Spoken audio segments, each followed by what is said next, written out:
Hey y'all, how you doing? Happy Thursday. I hope you can see and hear me because I think my little microphone is having some issues. But if you can see and hear me, I think we're gonna be good. How's everyone doing tonight? Hey. Feliz quinta-feira, right? Quinta-feira, yes. Look, y'all don't know. But let's say hi to who's in the chat. Hey, Marguerite. Marguerite, you were first in the chat. Marguerite, you were first in the chat. I love it. Hey, Winnie B. How you doing? Hey, Jess. Hey, how you doing? Yes, Blaxit Global Pessoas in the house. Teresa, hey, how you doing? The Howard's Worldview. Hey now, friends. All right. Frederica, yes. I can't wait to see you. Yes. Oh, you're in Charlotte tonight. Okay. Wow. Working on your paperwork. I love it. I love it. Progress. Vicky G in the place to be. How you doing? Oh my goodness. Yes, Greta. Hey, Greta. I saw the snow, Miss Greta. That's no good. That's no good. It's too late in the year for snow. What are they doing to you, friend? Thank you, Jess, for confirming. Yeah, Albany needs to let that go. Comfort, hey, Comfort, how you doing? Oh my goodness, Mary. Hey, Mary in Maryland. I love it. I love it. Francis B. Hey now. Miss Ingenuity, I'm hoping that our Exodus Summit friends have brought some tea with them. I'm just saying. Cheryl, hey, how you doing? Awesome. So glad you all are here. I am excited. Oh my goodness, this is going to be fabulous. So, this is well, first, I probably should start with introducing myself because some of y'all are new. I am Krishan Wright. I'm the founder of Blaxit Global. I am the host of the Blaxit Global podcast. Blaxit Global exists to empower and inspire members of the African diaspora to pursue a life abroad, much like I have. So I am joining you now from my home in Lisbon, Portugal. So glad you are here. So if you are new, welcome. If you are returning, welcome back. Yay. So lots to talk about. This is April, right? We are in a new month. Can you believe a quarter of the year has already passed? For me, I just made 7 months in Portugal yesterday, and I joined a dinner club actually recently at the encouragement of my friend Emily, who's Portuguese. And there's this great club, a dinner club called the 1000 Club.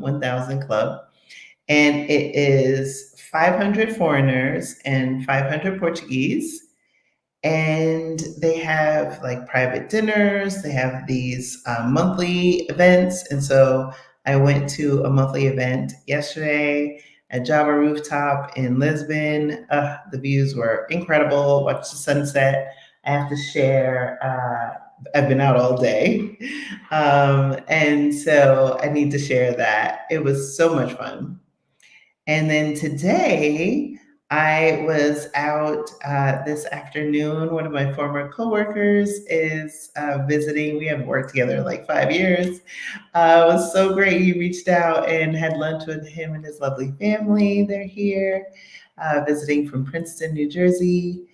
And then went to the park. We were having fun, met some other people, met some new people. Life is great. But yeah, 7 months. I can't believe it. So at this dinner yesterday, I met a woman who's been in Lisbon. She's an American. She's been here 23 years. And someone else, I don't think she was American though, I might have gotten that part wrong, has been here 20 years. I was like, wow. And they were like my age. I'm like, y'all had the plan back then. I tip my hat to you. But yes, a quarter of the year is now like in the bed.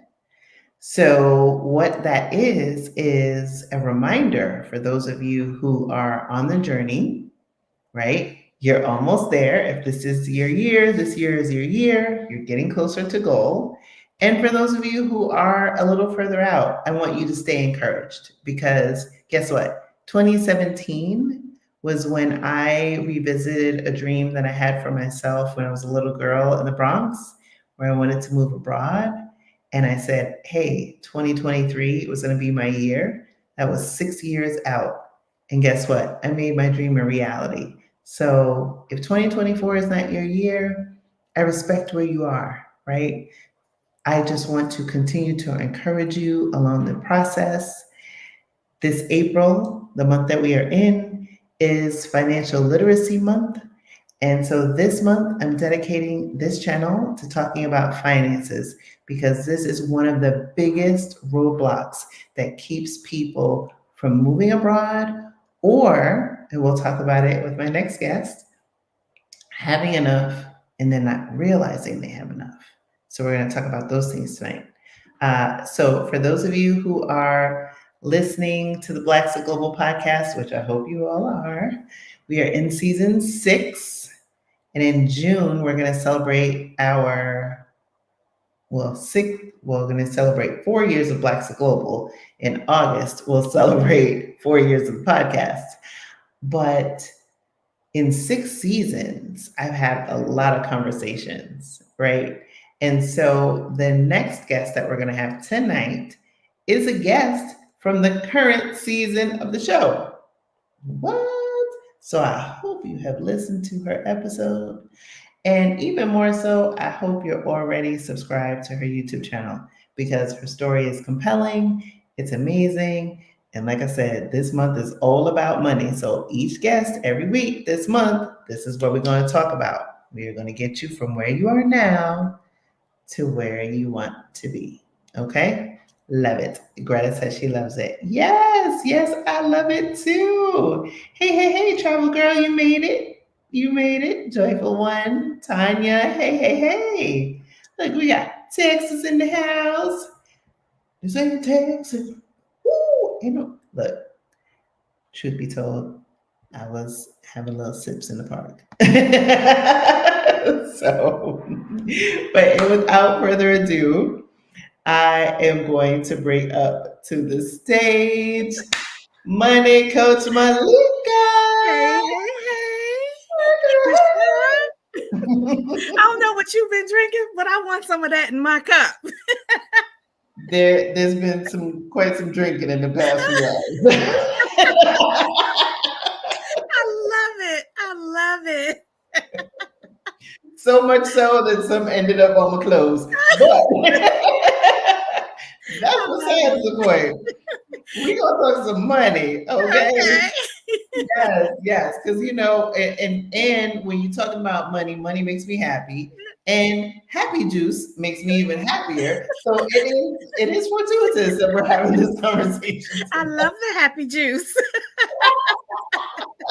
Can you bottle that up for me and mail me some back to the US? I will. So for y'all watching, if like I said, if you listen to the episode, you heard Malika and I go, Kiki, and then I was on her channel. Hopefully, you've watched that video.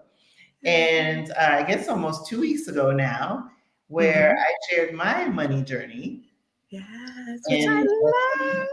yes, and revealed my number, which I've not shared before. I feel honored. I know, but I was like, you know what? I felt so comfortable with you as you did with me when you were on the podcast. And so I was like, you know what? You're the perfect person to kick off this conversation Oh, okay. because your money journey is so inspiring. Yeah. We won't rehash the whole thing because I want to encourage people to listen to the episode. But Yeah. we'll touch on some of those points, and then we'll talk about our topic tonight. But with that, I'm so grateful that you're here. Oh, I'm grateful to be here. Thank you for having me. Yay, yay. So, Malika, you started your financial journey in a stage of life that some people wouldn't automatically equate where you started to where you are now today.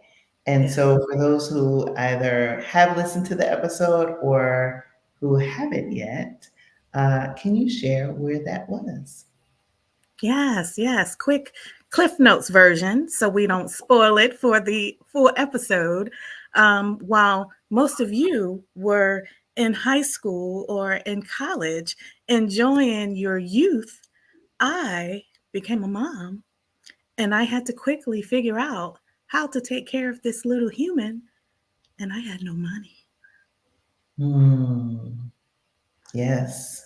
Yeah, I had Yes. no money. So student loans wasn't on my radar. Yeah. Trying to figure out how to pay for tuition wasn't on my radar. It was how to feed this little human that I've brought into this world. So Yeah. that's when I started thinking about money and surviving and figuring out life. Yeah, and I know you on your channel, and so for those of you, like I linked Malika's YouTube channel in the description of this video. You spent a significant period of those years on welfare, Yes, and almost 10 years. wow. Hmm. And so you were on welfare, and for some people, they have, I'm not going to say accepted that station in life, but can feel very discouraged, like this is all that is afforded to them, and, kind of make the best of a situation that they're in. But you have then transformed your life to now financially, you have a very, very impressive portfolio. And I'm like, what an amazing journey. I do. I do. And you know what? I openly share my story because I want other people to know that when you make mistakes in life, or Mhm. when you don't make the best financial decisions, or when you just feel like you're constantly struggling and it feels like there's no way out, there is. Mhm. There is. Yes. Yes. So, where I started was in a place where, for all intents and purposes, most people would think there is no way out. Once you become a statistic, once you become that young Black mother, teenage single mom, on welfare, and then for almost 10 years, it's like Yeah. you're thrown away, right? Mhm. You're thrown away. Life will always be a struggle. You'll Mhm. always be on welfare. You'll become a welfare queen. All the statistics, all the labels that they put on us. Yeah. Um, it doesn't have to be that way. Yeah.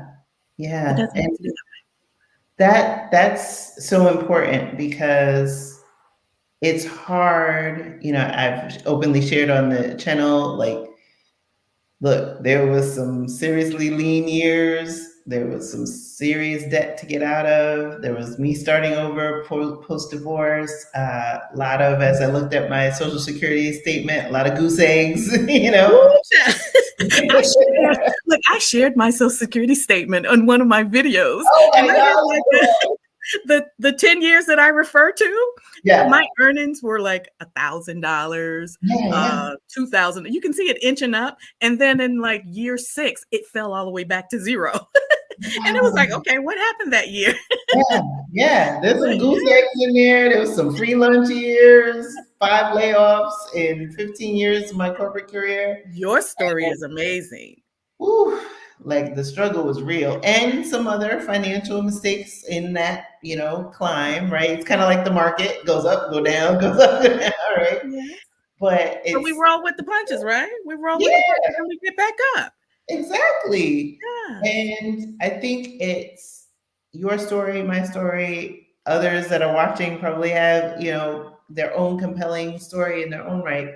Yeah. There's something inside, if you're fortunate enough to be able to tap into that, to quiet the noise and remember who you are and remember whose you are, Mm. that enables you to say, hey, this is temporary, right? The situation I'm in, whatever choices I make, I own them, right? But this is a temporary situation. It doesn't define who I am.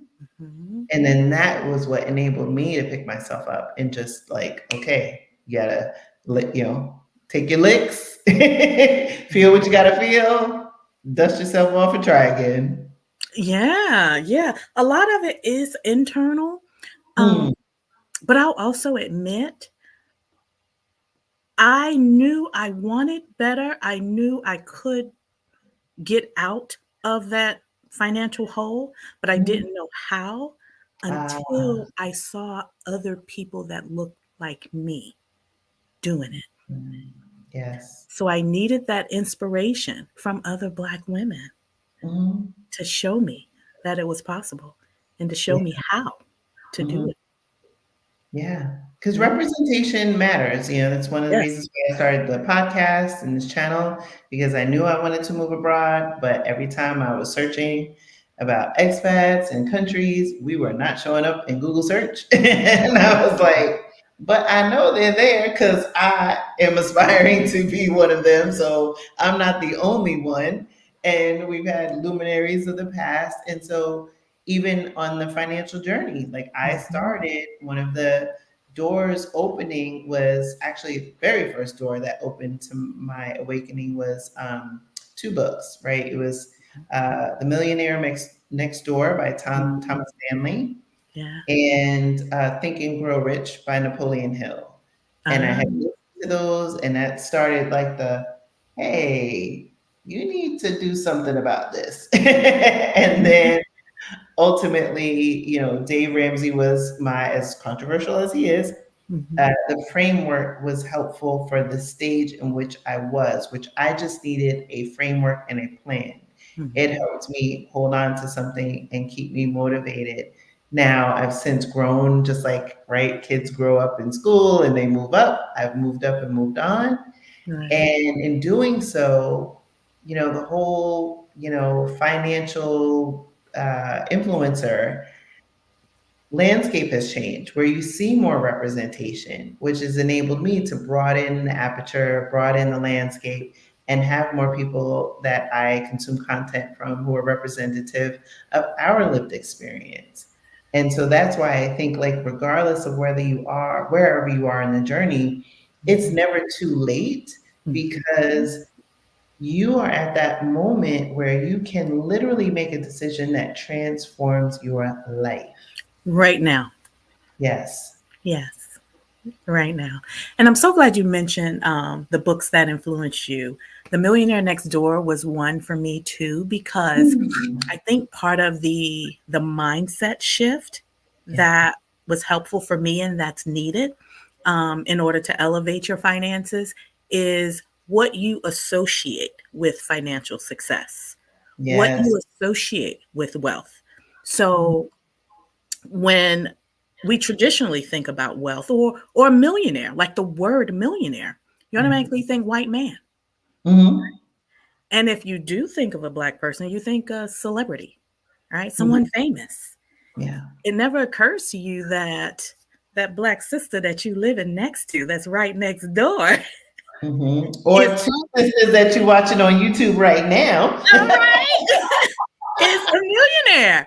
So that book, Millionaire Next Door, that was the eye opener for me that being a millionaire was attainable. I Yes. didn't have to be a celebrity or a rapper or a basketball player, because that was the only black people that I associated wealth with, because obviously I'm not a white man. But Yeah. if you don't see something that's within reach for you, you think it's unattainable. and you Yeah. don't even try because you're like, oh, that's not for me anyway. That'll never happen for me. Mm-hmm. Sis, yes, it will. Yes, Yes. it will. Yes. Yeah. And that was the thing that was transformative, as I remember The Millionaire Next Door, because the statistics of like your everyday millionaire is the person who's the bus driver, the teacher, it's, the influencer, whatever, right? Like it's not the, like you said, the celebrity and all these other things, or getting to that milestone doesn't mean that you now spend in excess. I mean, some people do, right? But it doesn't mean that you have to have the yachts and the limos and all the things. It's like, you Yeah. know, the bank account is the bank account. I still shop at like Walmart and things Target, right? Right? like not much has changed in that regard. It's just the Nothing. problems that were problems at the time just become like minor challenges. Minor inconveniences. Yeah, inconveniences. Yeah. Yes, great Yeah. word. Inconveniences and not these big, like catastrophic events. And I can be even more intentional, even more generous. Mhm. And that's the part that I feel like I was able to then choose for myself to opt out. And to be fully transparent, for those of you who have not seen the video of me on Malika's channel, I didn't hit my number until I was in Portugal, maybe like 3 or 4 months. So it wasn't like, oh, I hit this milestone and then I moved abroad. No, I got like, hey, close enough. Like, I'm the Mhm. hell up out of here. Right, right. And that's one of the reasons why I decided to start my YouTube channel is Mm, because I wanted to normalize yeah. what wealth looks like. Hmm. Right? A lot, even with social media, we have to be very careful with what we associate with success and wealth, even when we're looking at other people on social media. There are a lot of lifestyle influencers and people in the financial space, or in the space where they're teaching others how to make money. They will market using their lifestyle and showing the luxury cars and the McMansions and the luxurious trips. While that's beautiful to look at, that isn't all that wealth encompasses, No. right? Like you said, nothing has changed. Well, you know what? Hold on. I ain't gonna lie. Wait a minute. Hold on. I'm not gonna lie to my sisters because, baby, I will book a first class flight real quick. Okay. Look, I'm getting a yacht for my birthday, I so will say nothing has changed. there's Okay. some splurges. But not much has changed, Yeah. right? I still shop at Target. When I'm Yes. here in the United States, my favorite grocery store is Aldi, Yeah, yeah. right? Mhm. Um, when I don't have a car now because I travel full time, but when I Mhm. had a car, I drove a Honda Accord for almost 19 years, Wow, yeah, yeah. right? I lived in a very modest home. I didn't own a luxury car, big, huge property. And to be honest, I think that's what attributed to me becoming a multimillionaire because I didn't spend all of my money on the excess. Mhm. So the look of a millionaire and having that person you can Google, Mhm. black woman millionaire. If someone is just curious, I would love it if I show up in the Google results. Money comes Oh, Malika. did you hear when she slipped and said multi-millionaire? I'm a regular. Malika, on the other hand, went from welfare to becoming a multi-millionaire, more than 1 million. I thank the pandemic for that. The pandemic helped with that because when the stock market crashed, I did some things that turned out well for me. So Yep. it Same. added to the numbers. But my point is, yeah, the representation, Yes. normalizing the look of wealth. It's not all luxury, excess. Yes. It's attainable for you. That's Mhm. that's my main point. It's attainable, no matter where you are, no matter what mistakes you've made, no matter how many setbacks you've had. Yeah. It's attainable if you want it. Not Yeah. everyone wants it. That's true. Not everyone is willing to commit the effort to make it Mhm. possible. But if you want it, it's attainable for you. Absolutely. And there are things, there mindset shifts, right? Mhm, So I think a few, and I'll speak for me, and I would love to hear yours, mhm. was one, not accepting where I was, right? Like it was a temporary condition. Yes. And two, like, I talked about the framework, glomming onto something that I felt like, okay, I want to attain this goal. And actually retiring early was not even in my mindset at that point, but I wanted to attain this goal before I turned 50, and knew that because I was starting over at 37-ish at the time, 38, I knew that I had to put larger amounts in because I needed to make up for all of the earlier mistakes. And that meant that I had to not do certain things, which kind of was like, it wasn't a shopper, I was doing my own hair, didn't take on any debt, just paid down and paid off the debt that I had. But there were decisive moments where I could have opted to take the kids on vacations, 5 times a year, or, done other things, just, I guess wasted money in a lot of respects because I got all my needs met. I still traveled the world. I had some epic vacations, but I was deliberate and intentional, and that helped me. Even, fighting against earlier mistakes, right? When the market dipped down, I didn't do what I had done before, which was move money out of the market. I was like, okay, I need to pour money in the market while it's down. And now, present day, I'm reaping the benefits of those decisions. So for Yay. you, yes, thank Mhm. you. For you, like, what were some of those like distilled lessons that enabled you to like start to break free of where your earlier station was? I would say it was having a clear why. Mm. Like, why do I want this? And your why has to be something stronger than material things. I want to Yes. buy a house. I want to buy a car. I want to go on this trip. Because of the process, the effort, the time, the consistency that it takes, it is a lot of work, right? Mhm. And if your why isn't strong, you'll quit, right? If your why isn't strong, you'll give up. Yeah. So my why, of course, was my daughter, right? I did not want her to grow up in the same struggles that I Mhm. did.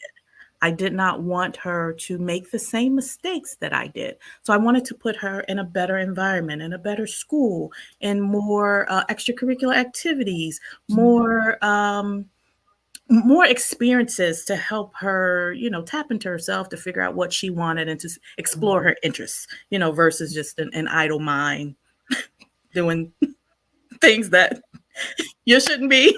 Won't tell my business when I was a teenager, but you know what I'm saying, right? But my why was my daughter and wanting better for her. Mhm. And every decision that I made, especially when I started getting a little traction, she was Mhm. my motivation. I did not have a goal to become a millionaire or even to reach five. We talked about financial independence, retire early. That Mhm. was not my initial goal. I was just making the decisions that were needed to establish the foundation of creating a better life for my daughter. Wow. So everybody has their day zero, right? Mhm. And I love how you talked about your why and holding on to that. And I talk about that as it relates to move abroad, but you're 100% accurate. Your why as it relates to your money has to be paramount, right? Because everybody needs money to live. You definitely need money to live abroad. And so everybody has a day one where they're looking at, in my case, a negative net worth. And in some cases, it might just be zero, right? Um, Yeah. but wherever you are in that continuum, um, Mhm. I have realized, as I started to reflect on my own journey, that that road from zero, or like in my case, less than zero, uh, Mhm. to 100K was the most transformative in terms of the trajectory of where I am today. And I'm curious if that was the same for you. Yes. Yes. Yes, it was. It was also the hardest. Hmm. uh, Talk about it. Talk about it. Yeah, it was also the hardest because, like, think about when you're in your 20s and your early 30s and you're just starting out in life and you're moving out of your parents' home and getting your own place and you're creating bills. So while you're trying to make money on this end, you are creating expenses on that end that are just part of normal life. So you're always taking two steps forward and one step back, right? Mm. And then we want to buy the car, and then we want to, the things that are normalized in our society, and then the credit card debt, and all the things that our society normalizes. So getting to that first 100K was hard because life happens, Yes. right? And then also societal influence makes Mhm. it more challenging, and you're constantly, on this hamster wheel, Yes. trying to figure out how to get ahead. Mhm. Yeah, and I remember along that road from negative zero Mhm. to 100, I did a few things that, in retrospect, I'm like, what the heck? I bought into some of those things, right?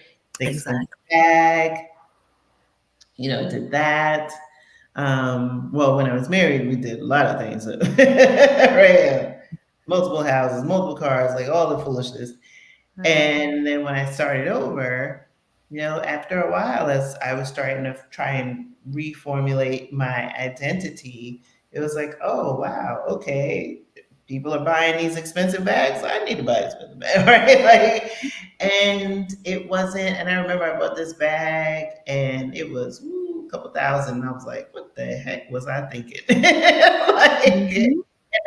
in retrospect, but it's to say, like, everybody makes mistakes. No human being on this earth is perfect, Mhm. right? Mhm. Perfection is the thief of joy, Mhm.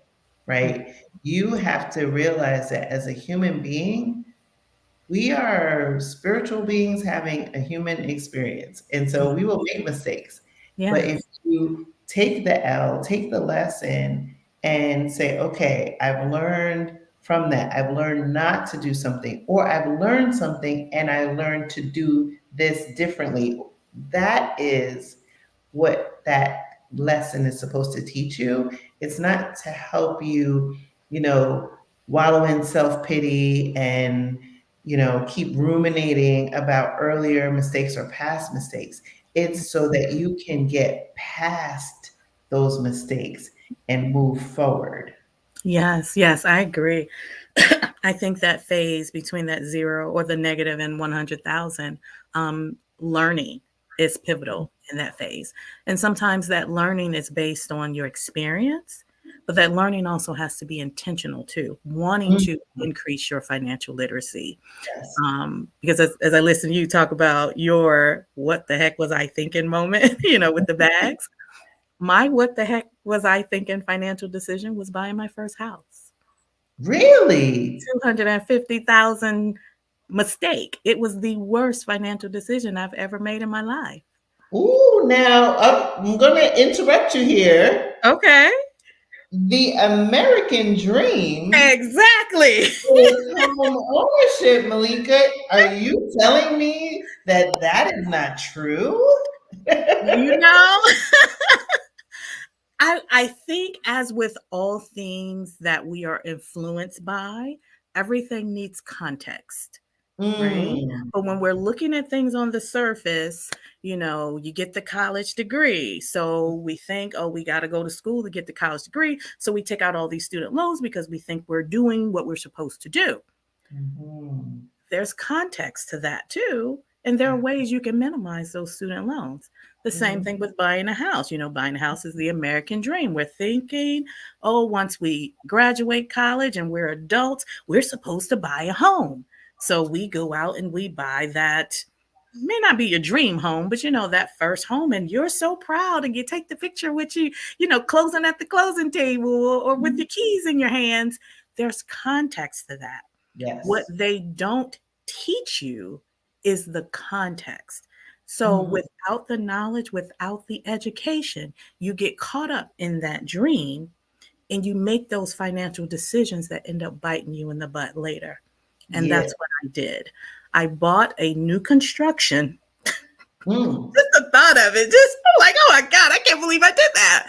But I bought a new construction home, had never owned a home before, knew absolutely nothing about construction, knew Mhm. absolutely nothing about the home buying process. I Mm. blindly put trust in all the people that was involved in the transaction, my real Mhm. estate agent, the mortgage broker, all the people that were profiting from the transactions. I put blind Yep. trust in all of them because I knew nothing. Same. Yeah. I had no literacy of the home buying process. Mhm. So I won't say that home ownership is not a good thing, but what I would say is buying a home without the education to protect yourself and to Mhm. be informed about the process, that's not a good thing. Yes. I end up getting a very bad mortgage, even though my credit at the time was like in the upper 700s. Yeah. The mortgage broker took advantage of me. I end up getting a very bad mortgage. The uh, the real estate agent, she did Mhm. not negotiate on my behalf. It was new construction, and of course, because I'm excited about the American dream, I'm upgrading everything. I want these Ooh, cabinets. I want these counters. I want this hub. suicides me. Yes, I'm a homeowner now. It was the absolute worst financial decision I've ever made. Mhm. I somewhat regret it, but also I don't, because I learned a lot from it.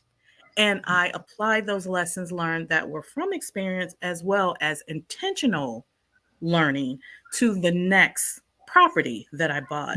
So I'm still a homeowner, but now I do it in a way that's intended and that they don't teach us, because Yes, I have other people that pay the mortgage for me. I just benefit financially.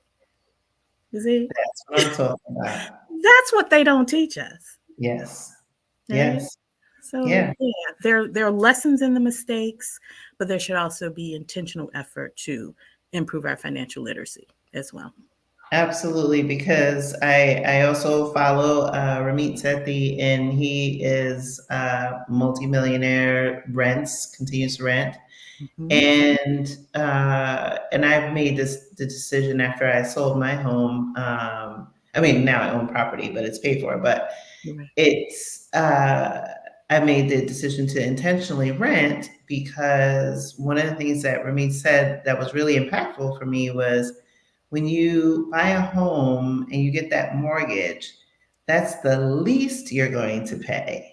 People think if I own a home, my mortgage will never go up. Yeah. But if I rent, then my rent will go up because the landlord increased the rent. That is Mhm. not true. No, as someone who has owned several homes in her lifetime, Right. That is not that true. is, they lie if they tell They you, oh, lied. your home be Exactly. payment. They lie. Whole lie. Bold lie.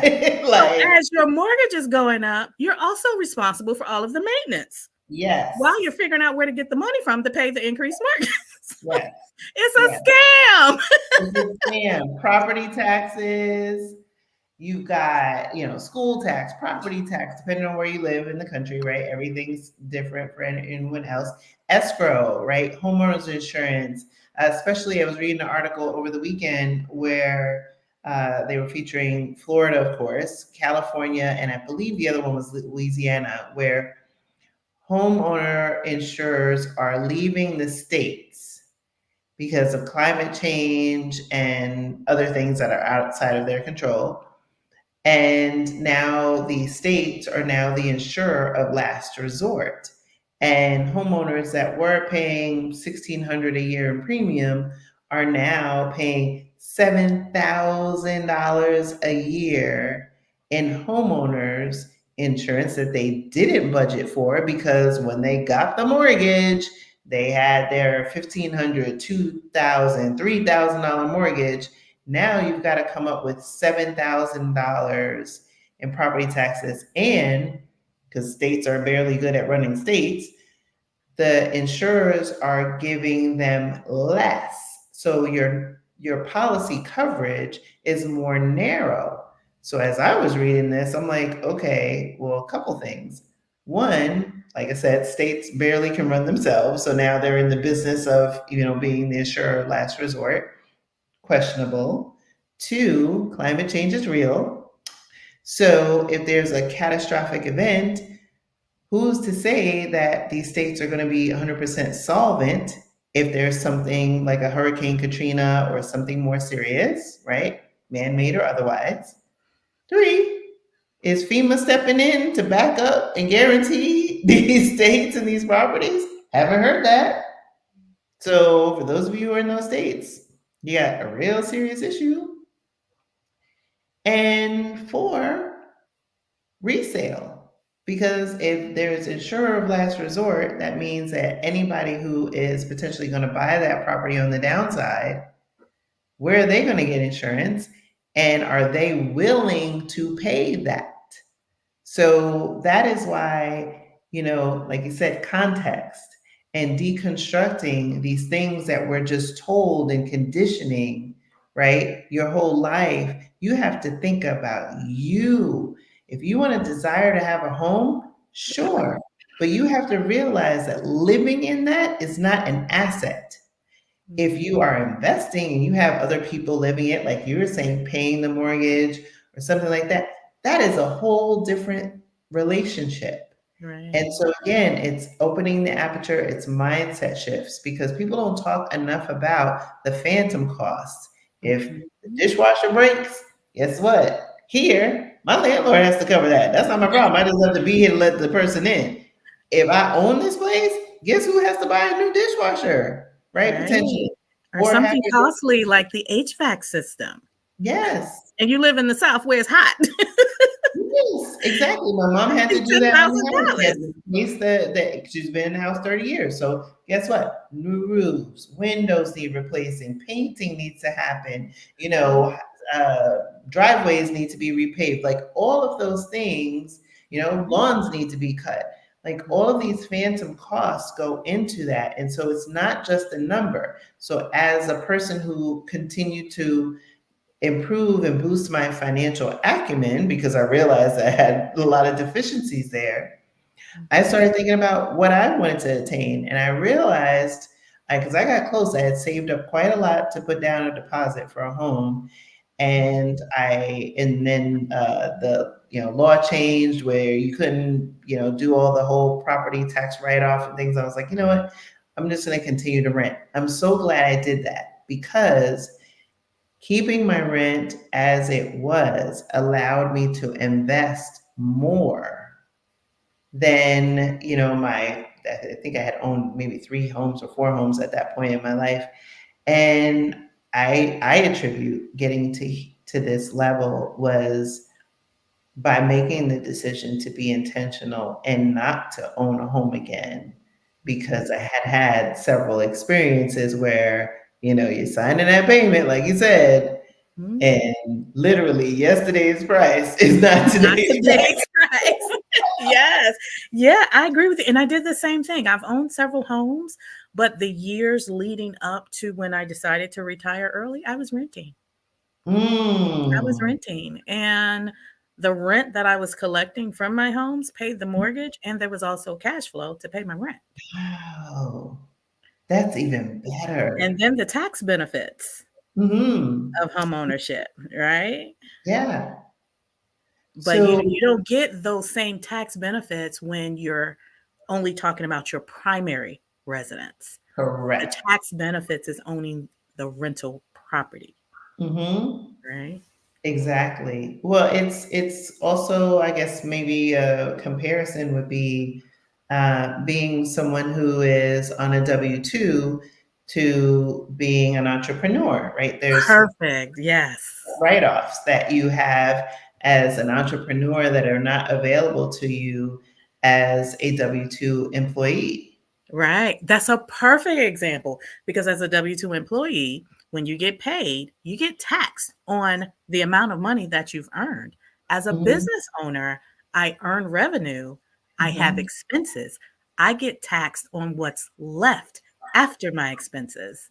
So the tax system is not structured to No, benefit W 2 earners, your no, primary residence, basically all the dream that they sell, the tax system is not set up to benefit that. yes. It's all the things that they don't tell you, the context that's to the side that they Mhm, don't tell you where the tax system benefits. And even as an investor right now, in 2024, this is the first year I've been living 100% off of my investments. So when it comes to paying taxes, when your income is primarily capital, long term capital gains mhm, income, up to 40, about let's say $45,000. Don't mhm. quote me on the exact number, but it's tax free.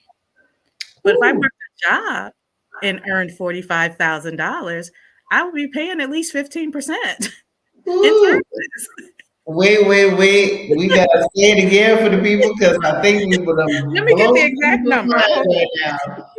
So we're gonna break it down. So you talked about a couple terms because I want to be mindful that some people might have more financial acumen than others. So you talked about long-term capital gains, which is, and keep me honest here, right? Long-term capital gains, you need to hold that equity, for a year and a day. A year and a day. Yes.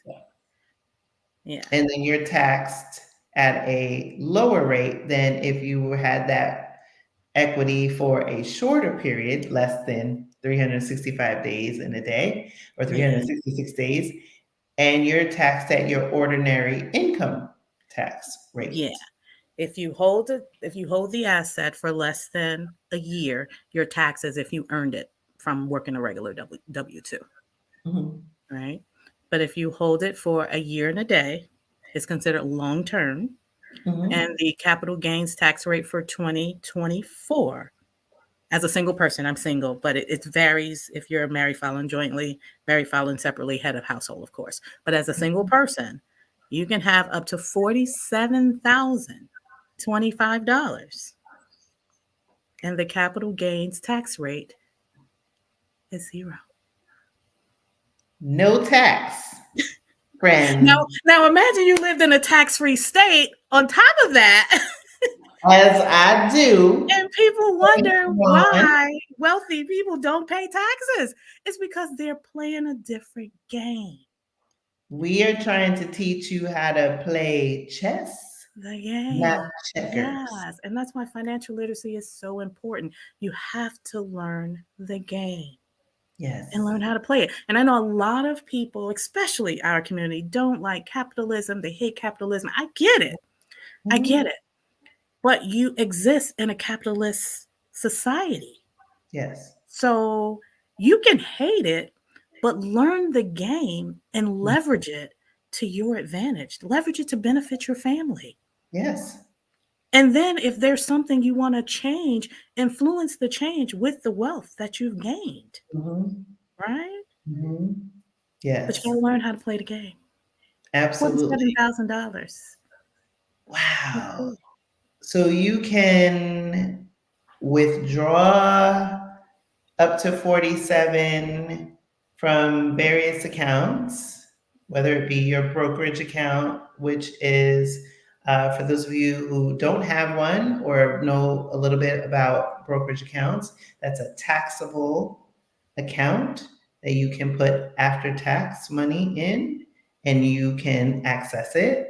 Unlike a retirement account, which has different requirements, the one that probably most people are familiar with is you need to be 59 and a half if you are from the US in order to tap into those accounts. There's always an asterisk because depending on the type of account, for example, like a Roth, where you can put after tax money and you can always withdraw your contributions, but tax free gains only happen after, was it 5 years? It has to sit for 5 years, if I'm not mistaken. The gains you can withdraw after age 59 and a half. Yeah, if Yeah. the account is at least 5 years old. Yes. Yes. Okay. I was like, because I'm not 59 and a half and I haven't touched that yet. But, what you're saying is you can touch money irrespective of, I guess, type in a way, as long as you are under that $47,000 threshold. And then Not out of a retirement account. So out not of out of a the retirement account because there were tax advantages to that retirement account already. So you can't double dip. So let's say you have a taxable brokerage, okay, right? so taxable brokerage or your Roth. No, because a Roth is a retirement account. I meant principal. So your principal you can take out at any time because that money is already taxed. Got it. Remember? Okay. Yes. So if you put $5,000 in a Roth, and let's say the Roth grows to 5,500, those 500, that $500, those are gains. So you can't touch that till after age 59 and a half. But the 5,000 that you put in there, you already pay taxes on that money. So you can So that withdraw doesn't count anything. no, you can withdraw your contributions at any time because you've already paid taxes on Roth contributions. Right? But let's say you have a taxable brokerage account, right? There are no restrictions, no penalties because it's not under a retirement umbrella, right? Okay. So let's say you invest 5,000 and it grows to 5,500. There are no limits on that $500 worth of gains because it's not protected under a retirement umbrella. Okay. So let's say you leave that in there for a year and a day to be long-term capital gains, to be classified as long-term capital gains. Now, hold on, before I say anything else, I want to include this disclaimer. I am not a tax professional. Neither am I. I am not a tax expert, right? Everything I'm saying is Googleable. You can Google all of this. Purposes only. Right? For entertainment and educational purposes only. But if you Google capital gains tax rate for 2024, there's a tax rate for short term and a tax rate for long term. So we're talking about long term that you've held for a year and a day. So in a taxable brokerage account, if you've held the asset for a year and a day and you want to withdraw your long-term capital gains, you can withdraw up to, as a single person, because the tax rate is different for how your tax filing status, as a single person, up to $47,025, and the tax rate will be zero. But I'm gonna throw another thing at you, and you're gonna be like, "Oh my God!" I'm ready. I'm ready. Don't forget about the standard deduction. Ooh. The standard deduction for Ooh. 2024 for a single person is 14,600. So add that Ooh. to the 47,025. You see where I'm going with this? That's like over $60,000 in income with zero taxes if you play the right game. So you see why I'm trying to get Black women investing in the stock market. Yes. You see why I Yes. want Black women investing in the stock market so we can stop hustling and grinding and playing the wrong game. Yes. Because that's hustling backwards. Yeah. Playing the wrong game is hustling You're backwards. doing all that work to make 80, let's say you make six figures, and 22% of that off the top isn't even yours. Oh, yes. I started paying what I used to make in a year in taxes, and I was like, I no like this. Yes, right. So, girl, Mhm. we just need to learn how to play their game and Yes. leverage the system. And this is another thing that I always share with my clients. And one of the reasons why I prefer the stock market as a means of building wealth. There are different ways of building wealth. You got crypto, you got real estate, you got all the, owning a business. There are lots of multimillionaire business owners. But the stock market is the only US system that can't discriminate against you Yep. based on your race or your gender. Stock market doesn't know who you are. Nope. Nope. Sure don't. Sure don't. I don't know about you, but I'm getting my reparations. Whether they want to hand it to me or not, I'm just going to take it. Yep. Exactly. Exactly. No regrets. No Right? regret. All gas, no brakes. All gas, no brakes. Mm-hmm. So, Wow. yes. Woo. I'm gonna take a breather of this part because I know we just dropped a lot of knowledge. I want to go to the comments and questions, and so I started starring some of these. We'll take a couple and then we'll revisit the conversation. So okay, multifaceted me. What was your money number that made you both comfortable to start dreaming of becoming an expat? I plan to retire soon and have some savings and will have two sources of income. Okay, this is a part, this is a two-parter. Okay, I only saw one part, so apologies that I didn't see the other one. But I can take the first one. So, Malika, you want to answer the first part, and I'll go fishing for part two? Yeah. Your money number that made you both comfortable to start dreaming of becoming an expat. Multifaceted me. Sis, if I had thoughts of becoming an expat in mind, my number would have been a lot lower. Mm, My number would have been a lot lower because it's so much cheaper to live abroad. yes.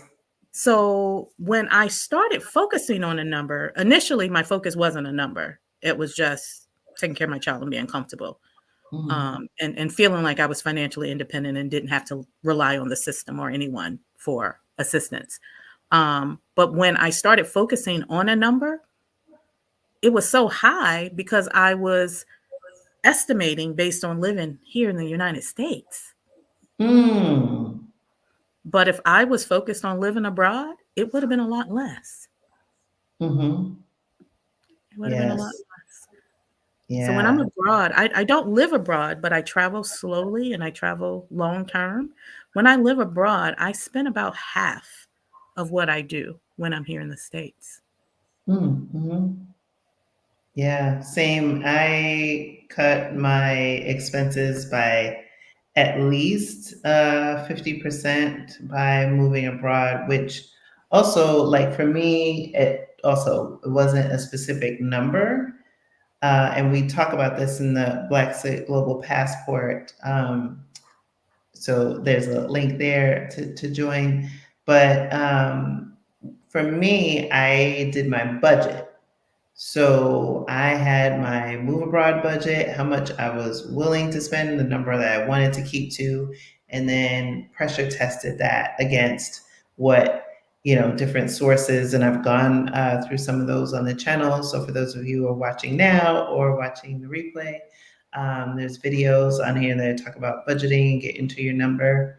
So I had that number in mind. And then I realized, like, okay, and this is like hypothetical, but say that number was like 200,000 for 10 years till I could touch those retirement accounts.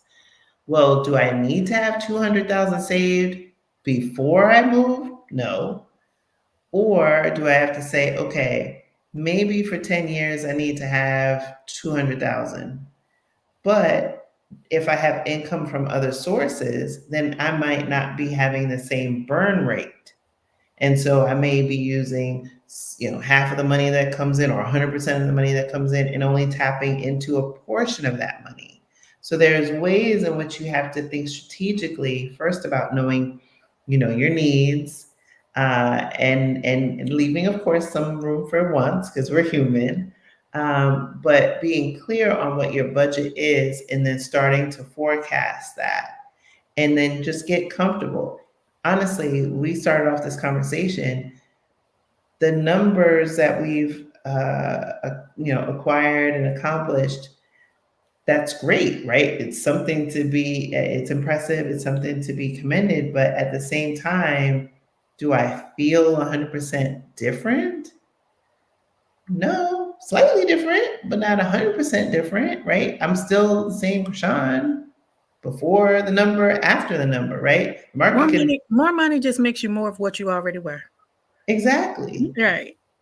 So there's not a number that makes you feel comfortable. I feel like if you do the research, you get in community, you get yourself, to where you've got all the things that you need for, visas or whatever residency requirements, if that so choose that path. You got all those things buttoned up, the rest will fall into place. I don't think the number gives you certainty because there's nothing in life that gives you any degree of certainty. But what I encourage people to do is do the work to help you get that boat as close to the dock as possible so that you can take the leap and know that you have landed on firm territory. Mm-hmm. And if I could give like a practical answer, if she wants like an exact number, for her comfort, I think a good resource to start with is the website Earth Awaits. That's Mm-hmm. the name of the website. So whatever country you're considering moving to, like search the cost of living in that country on Earth Awaits, right? And estimate your monthly expenses, what your monthly expenses would be. And, traditional rule of thumb in the personal finance world is, having at least 6 months of living expenses and savings. So if you could estimate what your monthly cost of living would be, and then multiplying that by 6, that may give you a starter number. Not to say, that's all you need, but that should give you a number to start with if you're looking for um, a hard number to give you some Mm-hmm. sense of comfort. And I was just finding part two. So multifaceted me has a 401k, but will retire before 59 and a half. So I'm going to let it sit. What would be your first steps you advise me to take? I think for me, it was just what I articulated is, because I'm in similar, right? I'm 49 and a half or 49, not even a half. I'm turning 50 in like 2 months. So I'm less than 49 and a half. And so I have to think about how I'm going to draw down. And so I have taxable brokerage account. I have money that comes in from other sources and savings. And so it's thinking about the buckets, if you will, that are available to you and then being intentional and strategic in thinking about how you're going to draw down is currently my approach. Is it going to be for the long term? I don't know. But Malika, since we're similarly aged, would you add to that? Or are you doing something different with your portfolio?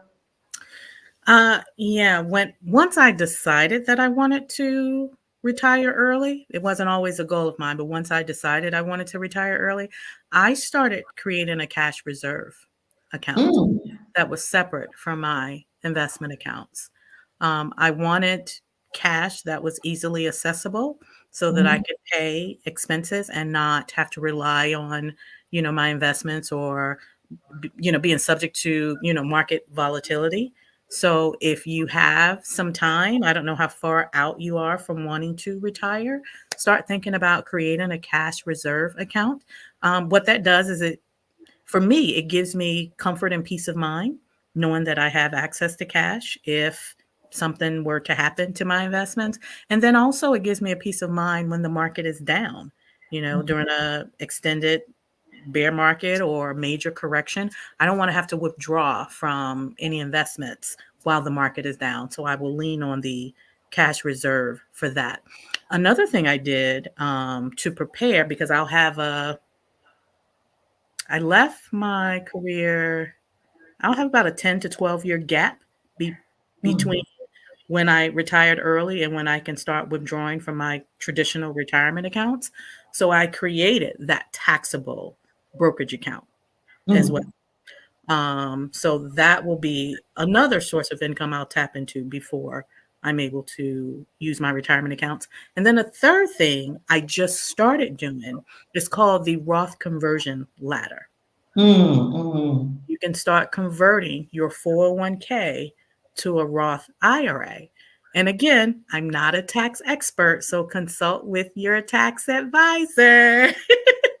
But the strategy behind that is more, it's ideal when you have a year when you know you will be in a lower tax bracket Mhm, and you convert a large amount from your 401k to a Roth IRA, and you're going to be taxed on that.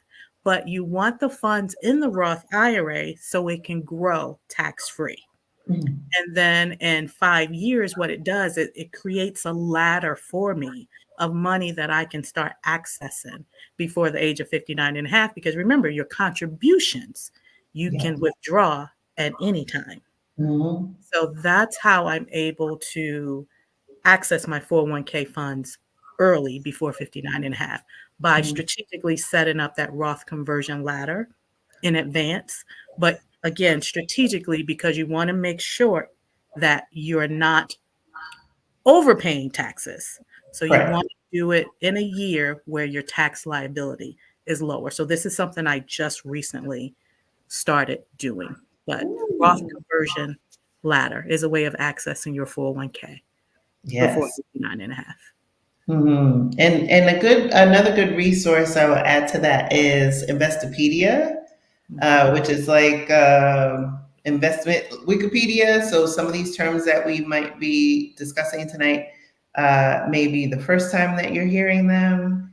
And so I encourage you to, again, this is supposed to be one, a transparent conversation and inspirational, but also I am a firm believer in inspired action. And so it is to not serve as your sole source of information, it's to help you now, right? Fish and get more information and continue to build that muscle.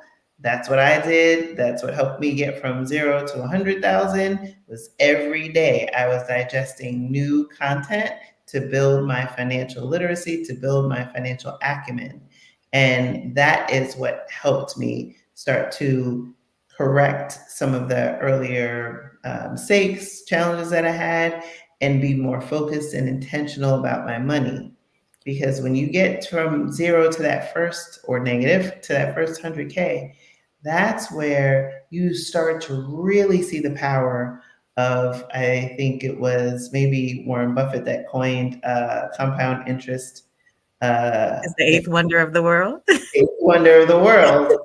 That's when you start to see the power and the magnitude of it. It's those little decisions, it's those, seemingly little contributions that over time, where your dividends are reinvested, and maybe you get a match, a company match, if you're in a 401k and your employer does that, like you start to see all of the things, and what seemed like the impossible starts to be possible. That's what we want for you.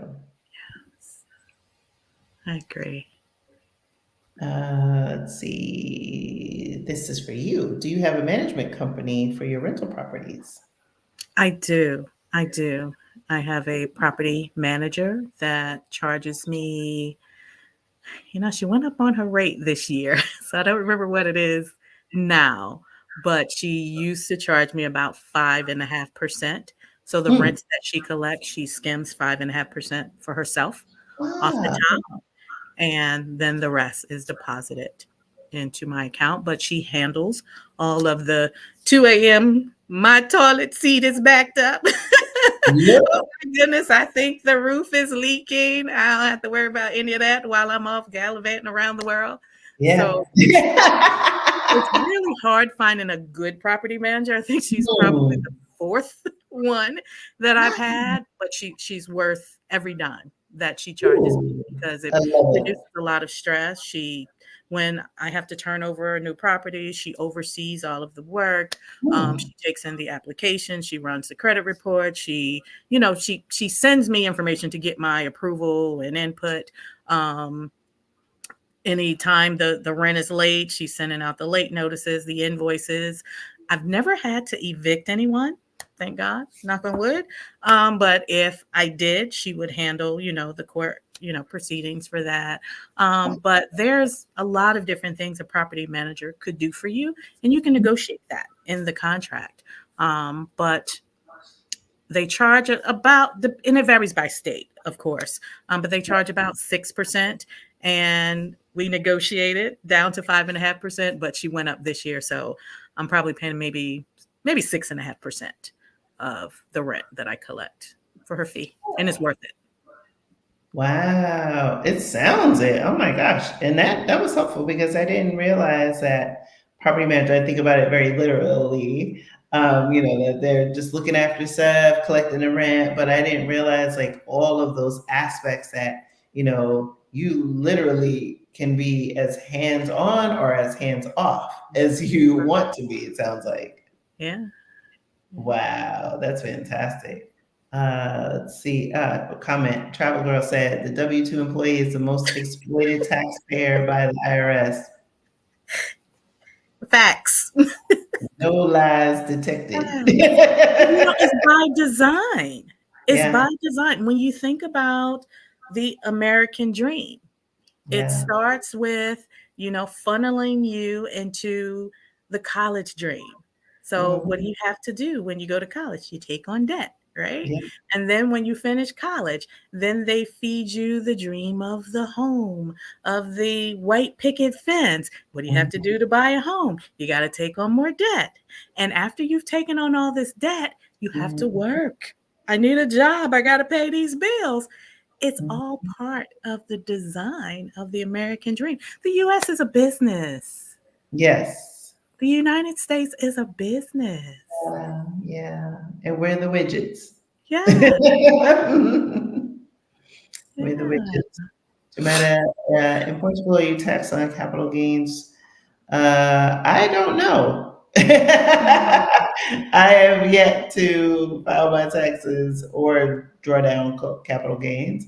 But actually, coincidentally, today, I was fortunate enough, actually, last night at the dinner that I was at the 1000 Club, I ran into a influencer that I had followed for some time, Delia, the money coach. And so we were together, and then she's She been lives in living, Portugal? she lives here now. Oh, I didn't know that.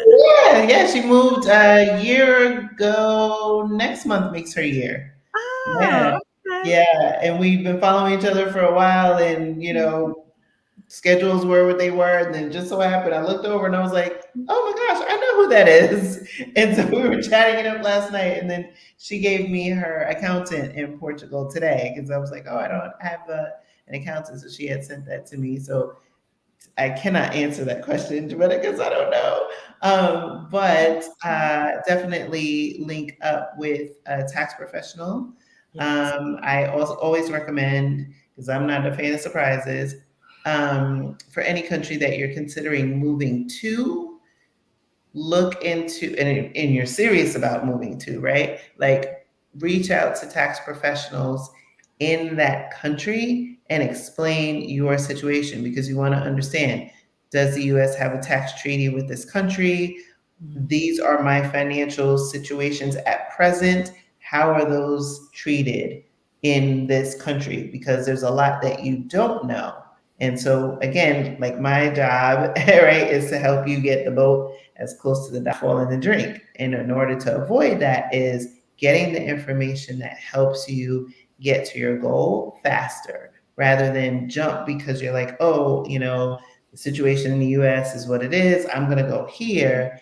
And then it might not be advantageous to you financially based on your personal financial situation. So hopefully that's helpful. All right.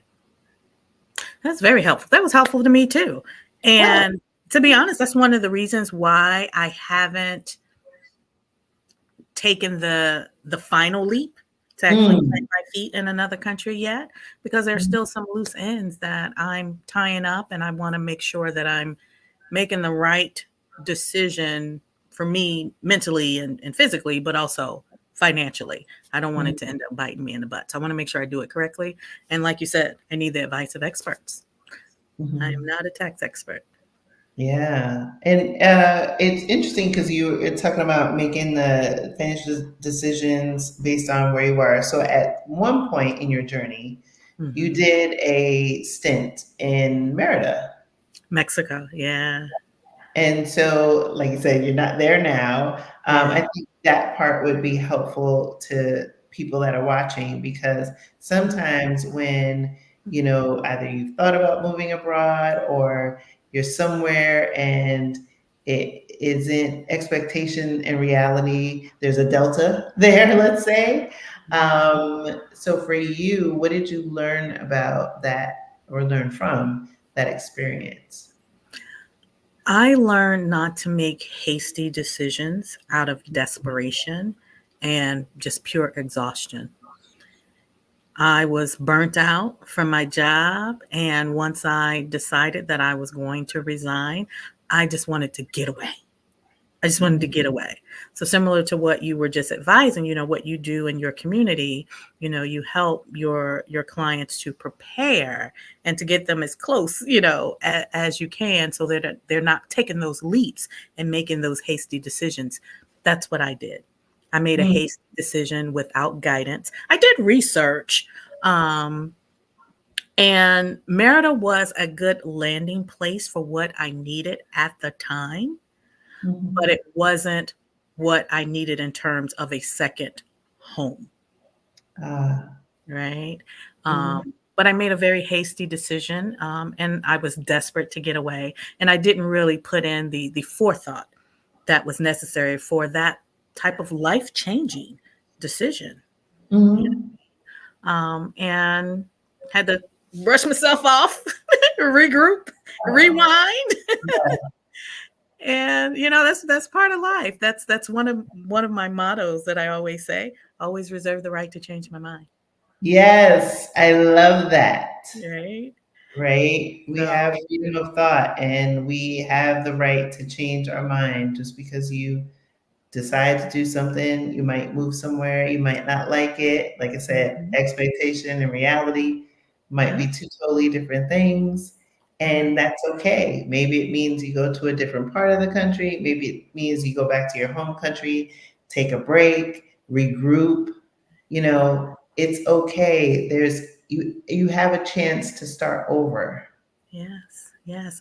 And I think what you do, the work that you do for your community, is what Black women need.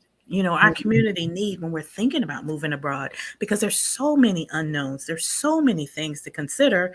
And even when you're doing your own research, you don't know what you don't know. So you don't even know what to search for sometimes, Yeah. you know? So your community fills that gap for us, Mhm. for sure. Absolutely. Mhm. Thank you for that. I appreciate I it. continue to make mistakes, and I Same. just regroup and figure it out. What's Yeah, the next step?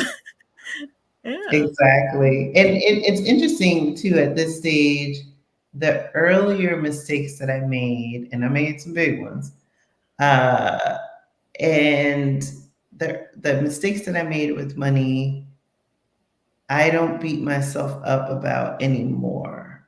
Right? I Absolutely. used to be like, well, and this has been like a late stage shift. Mhm. It in my head, my talk track, which was like, oh, if I hadn't done that, I would have had, or I would have gotten to this number. And after a while, I had a moment of pause and realized like that's not serving me in this moment, right? To keep rehashing, reliving, just continuing to put myself down or beat myself down about something that already happened, can't change, except for never to do that again, right? And I can say, but when you know better, you do better, right? I was Mhm. able to make different decisions for myself. And those have been the ones that have greatly compounded to get me to where I am today. And so I Right. don't lament about those earlier, mistakes anymore. I just know not to do them again. Right, right. And I continue to make the mistakes. I think the only difference now is I don't worry about what other people think about Mm. the decisions I'm making. So I am okay with failing. I just fail fast now. I fail fast and course correct faster. Yes. Ooh, I You love know, that. because when you're talking about, Monica. oh, I'm moving abroad, oh, I'm leaving the United States, I'm never coming back, and then you move to a country you don't like, and then you Mhm. have to take if you're ashamed or you care about what other people think, it's like a walk of shame packing up, moving back to the United States. Okay, Mm-mm. married to No. Mexico wasn't for me. Yeah, and no shame in that, right? None at No. all. I came back to the States and now I'm just traveling to test Mhm. out. I'm like, I don't know if you call them scouting trips, but I'm just traveling and just exploring the world to see what feels good to me. Right. Exactly. So, Yes. That's what freedom of time, financial freedom does, right? Like allows you to have choice yeah, and you're doing it from a sense of wonder yeah, and you're not running from something, you're not, you're running towards something, yeah, right? yeah, And so that I think is the part of the journey that I enjoy. And I'm happy for you. I'm thrilled. yeah. So don't stay stuck in uncomfortable situations because you're ashamed or afraid of what other people might think. Mhm. It's not a bad decision that you made. You just want to change your mind, and that's okay. Yes, Hmm. you are willing to change your mind. So, Tanisha, what stock apps do you use to trade in? Charles Schwab, Vanguard, TD Ameritrade, Webull. I have accounts at Schwab and Vanguard and Fidelity. I have accounts at Schwab, Vanguard. Well, TD Ameritrade was bought out by Schwab, so they're the same. They're one and the same now. Yes. But Schwab, Vanguard, and Fidelity also. I also want to, because there's one word that stands out to me as a red flag. I do not recommend trading for any person that's new to the stock market that does not understand the fundamentals of the market and that doesn't yet understand how to invest. Invest Mm. first, establish your foundation, learning to invest first. Trading and investing are two different things. Trading is Mhm. short term, trading is much, much higher risk. Invest first so you can understand how the market works so you will be a more profitable, more confident trader when you get Yeah. there. You know? Mhm. Yes, you gotta crawl before you walk. There's um, definitely enough noise, right, that's out there that talks about, get rich quick. There's sometimes a lot of scarcity and desperation that people can face because they feel like, oh, I should be here. They either think that, oh, because this person is that age, I should be there. There's always this comparison, and you can't compare yourself to someone else, right? Like Malika and I are both 49. We're both millionaires. Well, she's a multimillionaire, right? Like, well, damn, if I could be like, I guess I'm not as good. I'm not a multimillionaire. Like, what? I'm like, yes, girl, yes. We cheer each other on. Yeah, Iron sharpens iron. It's not comparison. So you don't have to worry about who's running the race and that's ahead of you or worrying about who's behind you. You just run your race, yeah, right? And pace yourself. And so you don't have to jump into these high risk investments, NFTs, the latest coin, right? To think that you can, get that pot of gold.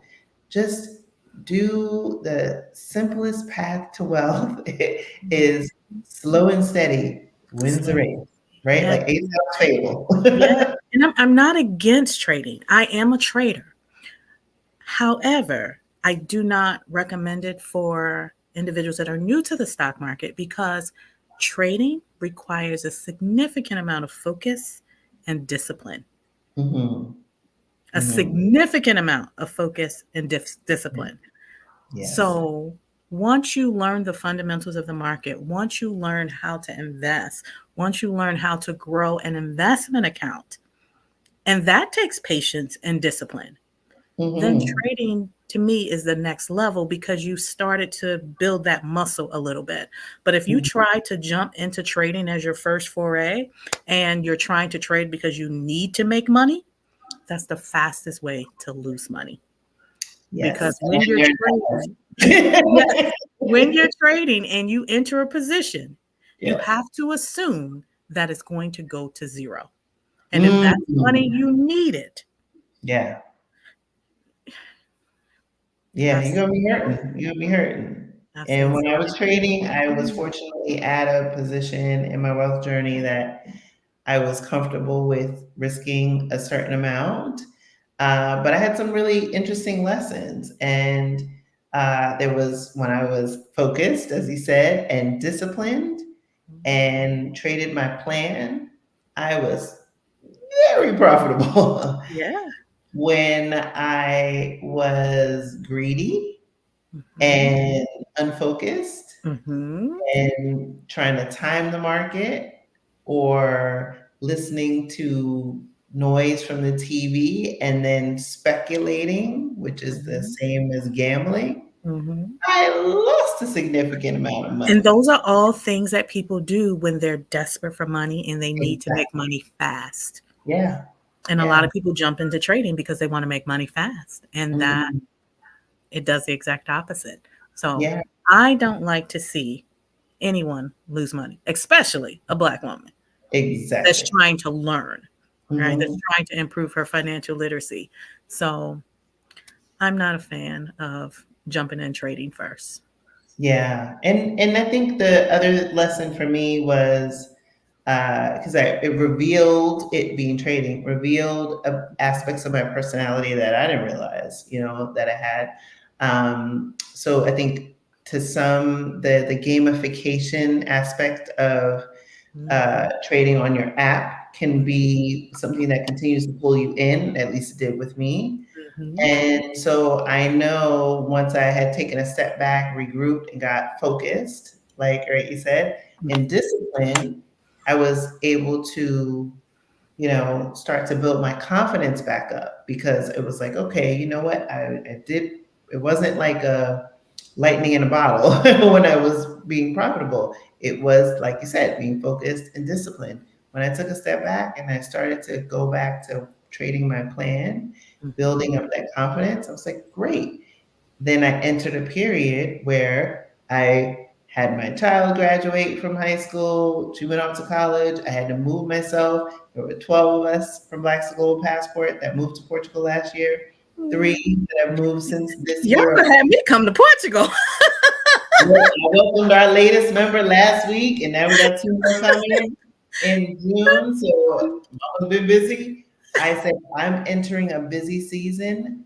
I am Mhm. not trading, I trade. right? Old me would have been like, that's all right. The flight is, 7 hours, right? Uh, Now I can say I'm not walking away from it forever. I'm saying that I'm now recognized when I'm busy, when I'm distracted, when I have other things going on in my life and I can't devote the time, the focus, the discipline. That is not the time to do it.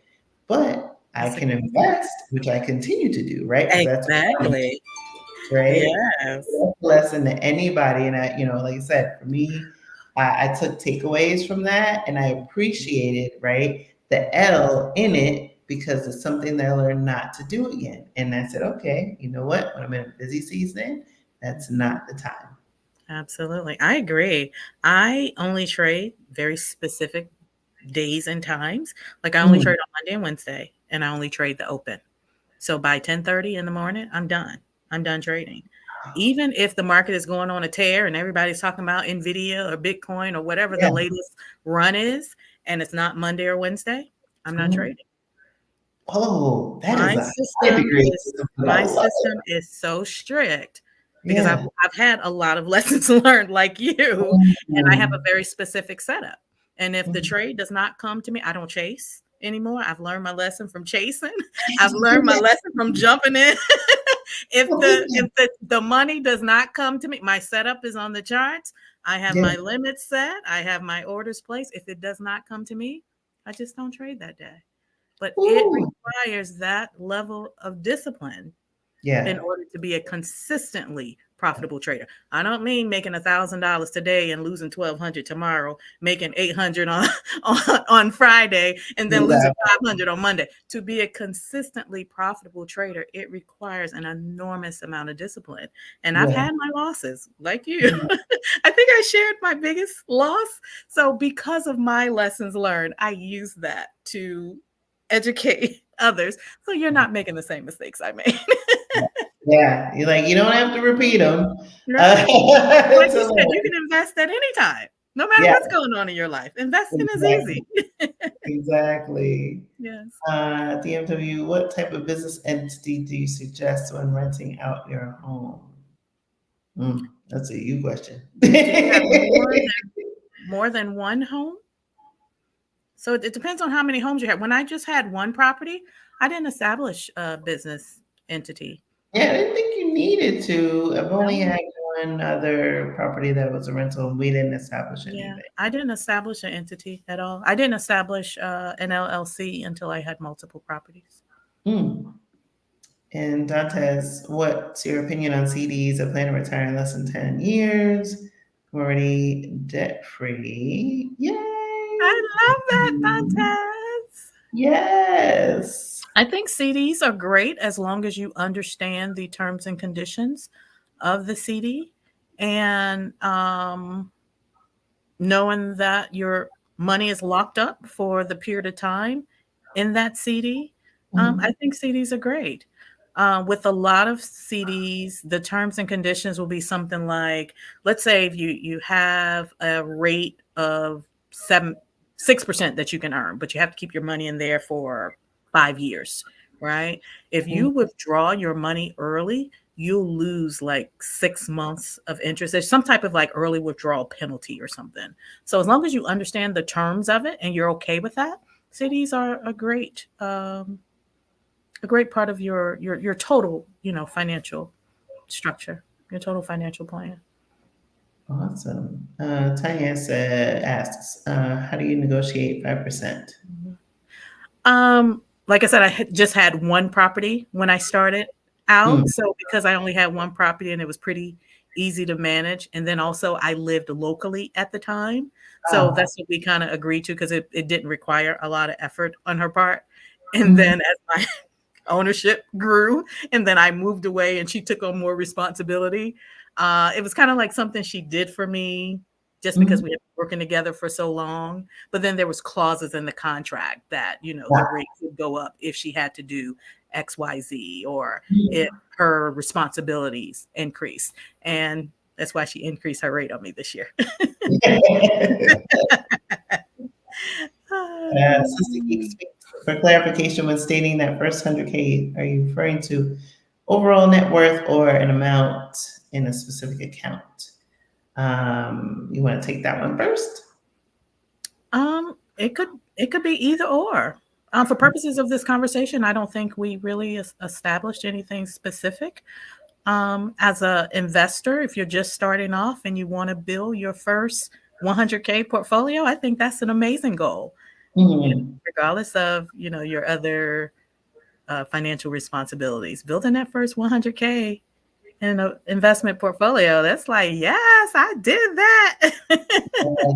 Yeah. Yes, Because yes. the U.S. is facing a retirement crisis in that some people are retiring, and there's inflation, there's shrinkflation, there's stagflation, there's all the Asians, and people aren't able to make investments.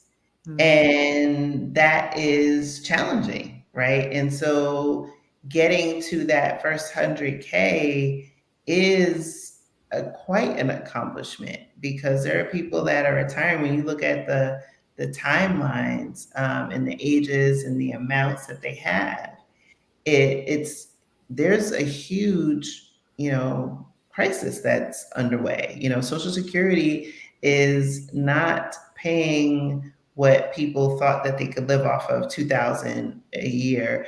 And one, Social Security is not an entitlement program. You pay into it, and it was supposed to also supplement other programs that were still in effect, like pensions. But we now know pensions are non-existent. The rate in which people are investing in their 401ks, which was again supposed to complement a pension and Social Security, it's supposed to be a three-legged stool.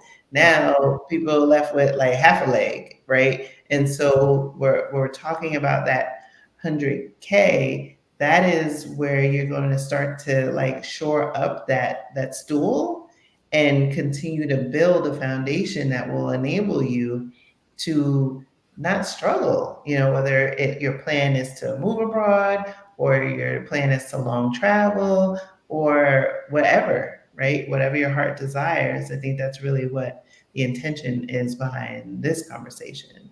Mhm. And if we look at it from a net worth perspective, the biggest factor in your net worth that weighs a lot of us down, that lowers the number for most people when they're just starting out, is debt. Hmm. When I'm talking to people about, their first 100K, while y'all know I love the stock market, I can talk about investing all day, but I don't want us to lose sight of the other side of the equation.